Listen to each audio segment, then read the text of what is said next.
اي حد عنده نية ان هو يشتري عربية مستعملة لازم يشوف الفيديو ده. طبعا منشن لصاحبك، لقريبك، لاخوك لو ناوي يشتري عربية. العربيات المستعملة في مصر مشكلتهم الناس اللي بتبيع بيبقى عايز اعلى رقم، بيبقى عايز في العربية بتاعته اعلى سعر، فبيقول انها فابريكا بره وجوه، وهو عارف ان هي فيها شغل جوه وبره وشاسيه وعفشه وكل حاجه خربانه في العربيه، ويقول ان هي سليمه. ادي فردة شاسيه في عربيه كانت معروضه على الفيسبوك على اساس ان هي فابريكا بره وجوه. لا، لحام في الشاسيه زي ما حضراتكم شايفين. الشاسيه كان واخد خبطه جامده واتلحم، شد زراجين واتلحم. طبعا عشان اشد زرجينه لازم انا اقطع واشد، طبعا لحموا مكان القطع. وادي العربيات الفابريكا اللي بيقولوا فابريكا بره وجوه، دواخلها كلها رشه. عربيه عامله حادثه جامده قوي، كانت قلبت على جنبها الشمال، وكل دواخل الجنب الشمال فيها دهان زي ما حضراتكم شايفين، وبنسبه معجون عاليه. يعني حتى ما كانش يعني معموله مثلا عفره من رشه بوهياجي من بره كده ونسي يعزل، لا ده في نسبه معجون عاليه من هنا لهنا. فالناس اللي بتشتري يا جماعه تاخد بالها عشان خاطر ما ترموش فلوسكم يعني في التراب. زي ما حضراتكم شايفين نسب المعجون قد ايه. طبعا الجهاز ده بيقيس بالمايكرون، وكده نسبة المعجون عالية جدا. هنخش بقى نشوف العربية من ناحية الشنطة.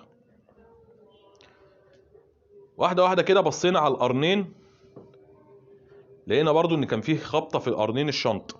ما هي العربية لما اتقلبت على جنبها سمعت في كذا مكان. ننزل نبص على الحلة تحت الاستبن، نلاقي برضو في شغل.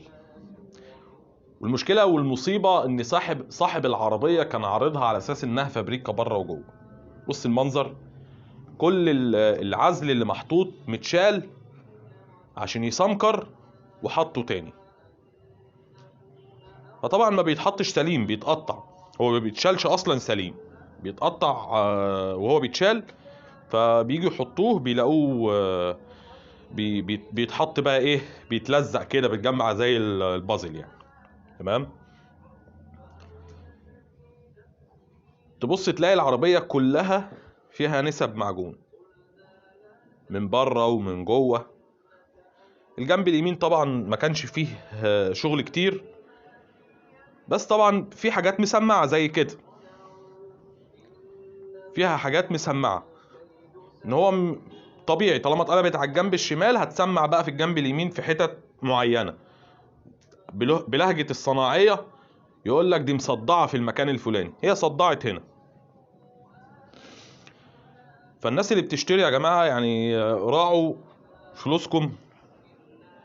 انت بتشتري حاجة عايز تبقى شيك بنكي في جيبك في اي وقت، تعرض وتبيع زي شيك بنكي كده في جيبك تصرفه في اي وقت. فبالمنظر ده لو انت شاري العربية الفيرنا دي مثلا هنقول ب 300 400 الف، ما هي دلوقتي بقت ارقام خيالية يعني، مش هتعرف تبيعها ب 150، تبقى انت خسرت نص فلوسك واكتر كمان من نص فلوسك. هتقول لي ما الحاجات دي ظاهره وشايفها والكلام ده كله، هو هنا في نسبه معجون كانت مصدعه في الحته دي وخدوا زرجينه وسمكره، واضطر طبعا يحط معجون ويرش. هتقول لي هشوف الحاجات دي، طب والحاجات اللي في الجنب الشمال؟ يعني المشكله اصلا الاكبر في الجنب الشمال، هتشوفها ازاي؟ يعني احنا كنا في الجنب الشمال نسبه المعجون كانت عاليه ومش باينه بالعين ما هي معموله، فانت مش هتعرفها. وادي برضو الجنب اليمين من قدام فيه نسبة معجون برضو في القايم صدعت فيها. بص نسبة المعجون 2.6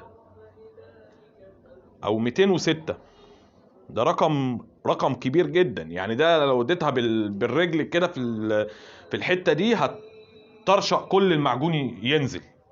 نسبة معجون عالية جدا، هي مفروض ما تعديش ال 15، هي معدية ال 206.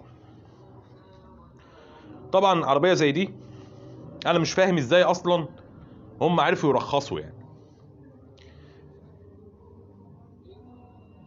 هنا هوت الحته ديت متعفره بس، يعني عفره من البويه بس، مش ما فيهاش معجون بس. فالناس تاخد بالها يا جماعه، وربنا يسترها علينا وعليكم. واللي عايز يفحص في اول كومنت هتلاقي الرقم.